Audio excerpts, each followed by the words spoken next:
Use some type of map-based app when getting around during the day, of course. What really is the quickest route, and is it ultimately the safest? Red Zone Map alert users to local crime in real time as it's happening.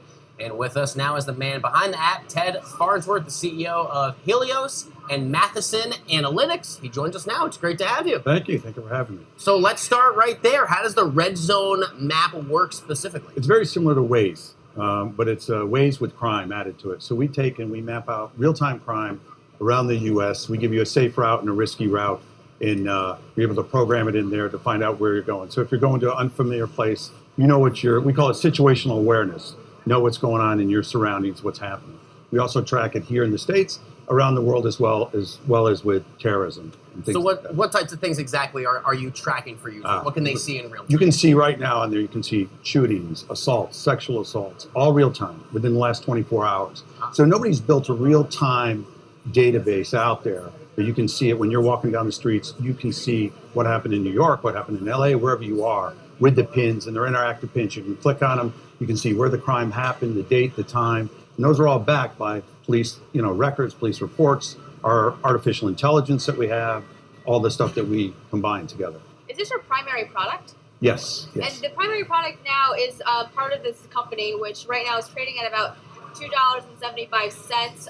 And the last kind of big high around June of last year was $12.20. So what's happened since then?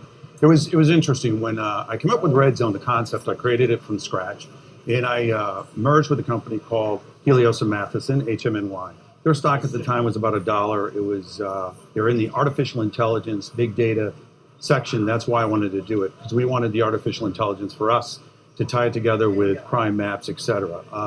So we went out there and look, the market loved what they saw, especially in the beginning. Didn't understand what it was. Now they got their head around it, and we're doing great. We raised a bunch of money along the way and executing the business model.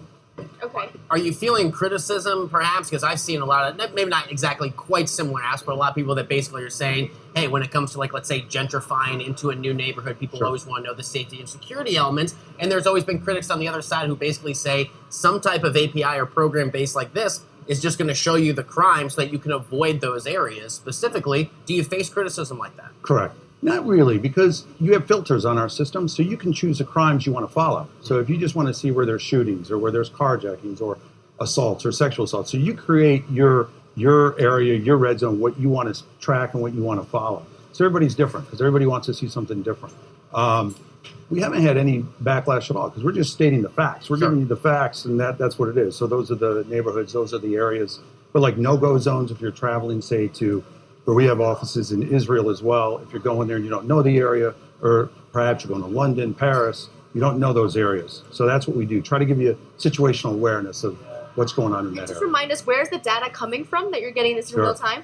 It comes from social media. It comes from news stations. It comes from police enforcement, law enforcement, government. We gather from all over, all different parts. So are you scanning police scanners for that information and building Not that police in? scanners per se, but we do have social listening where our artificial intelligence will pick up the things like with Twitter and things like that we've done. We did a big joint venture with a university in India, in Madras, where we do social monitoring with Twitter and things like that for crime and where it's going to be. And speaking of Twitter, I'm thinking about the applicability of this in other types of services, maybe that have a bigger user base. So Sure. Are you working with platforms such as Twitter, or maybe even integrating your products into Google Maps or Apple Maps to be able to have a drop-down feature where you can select, crime versus traffic, and then not needing to then have a separate app on your phone for just this type of information?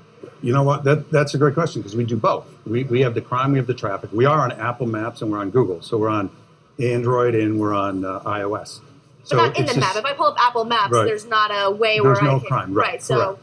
correct. But companies that would use us would be like Airbnb for their consumers, Uber, safety for the drivers, Realtor.com. What's going on in the neighborhood? What's the situational awareness in those areas?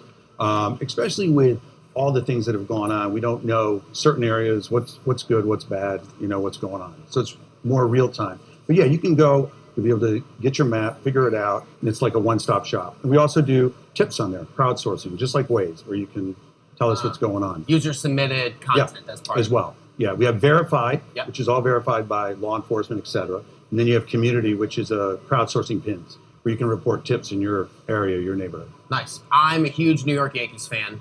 So am I. Gotta ask about the Darryl Strawberry connection. I grew up a fan, watched him all those late years. How did Darryl Strawberry get connected with all this, and what is his role? It's funny because Darryl Strawberry understood it from day one, right? Where he grew up in Crenshaw, in LA, so a rough area. And look, he was a good guy, great guy, good boy, went to bad boy, came back to good boy, and now he's a pastor, right? He's doing great out there. So he got it right away. He saw it. He loved the concept, loved the idea. Really? It was really about, it was really about keeping people safe. Or his theory was, if we can have just one person that we save their lives, we've accomplished a great mission. Absolutely. So how did the relationship come about, if you don't mind? Through a friend of mine. He kind of came to you. He did. Wow, He came to us through a mutual friend. And he's serving essentially as your spokesman? Is he on a he's one of board our of some spokespersons. kind? And we're going to work with Darryl on taking communities back. So really it's about not creating a red zone so much as how do you take that red zone and turn it into a green zone? So working with the local police, working with the community, working with like a church or a synagogue, whatever it is, to take those communities back. So Darryl's going to do a lot of that, heading that up. And we're working on one right now in Miami that we're structuring right now in one part of Miami to do that. So that's really how he got involved with us. And what's next for you guys? Hitachi has kind of been testing a crime predictor algorithm and map. Is that something that you are looking at as well? Sure. You'll see in our announcements that we've made, we're big in artificial intelligence, crime prediction. We did a joint venture with another group out of India. Artificial intelligence, Professor Raj has done this for years, probably 30 years, one of the grandfathers of it all, in really predicting crime or what's going to happen and where it's going to happen. But that's so it is in your future, perhaps. What technologies? We're already working on it. What technologies will you need in order to get there? We're already seeing that some cities are implementing street lamps that are kind of listening from ambient sound for sound that may be an indication of violence that's coming up. Is that kind of what you need to take it to the predictive level? Not necessarily. It's really about the crime data and crunching the data and the artificial intelligence. Billions and billions of pieces of information. So you can't do it manually. So being able to look at the history, the last 10 years, as well as the current crime, and being able to predict that to see what's going to happen. Like say if it's July 4th in a certain area, so they know where they got to go with the patrol cars to make a presence. So you're saying that the data is enough to predict, because we know, like, for example, in the stock market, past performance is no indication of future performance. Sure. So, but you're saying for crime specifically that it could actually be an indicator, and it could be more useful than listening to real time on the ground sort of sounds and maybe watching whatever's happening through video cameras? It would be both. It would be both. You definitely look at the history, because that's going to tell you a lot. And then we combine it with our real-time and our current databases that we put together. So it would be both of them combined. In the real-time stuff, like what you're talking about, which most people don't know about, is the ambient sound and things like that. There's a big political question there. Is the government listening to your conversation on the street corner? Privacy, facial recognition. We just did a deal with a facial recognition company. What are your rights as a citizen here with facial recognition, databases? So all that stuff gets into a quagmire of political. Data is clear. Data is clear in some ways and more anonymous. Sure, it is. It's about how do you track people? How do you do this? How do you? Well, the debate will not end anytime soon. Ted Farnsworth, the CEO of Helios and Matheson Analytics. Thank you for being here. Tell Darryl. Thank you for having me. I will. I will for sure. All right. Thank you so much. Coming up on Cheddar, what makes good people? We'll talk to the author of a new book about that. Stay tuned. Good afternoon. I'm Jay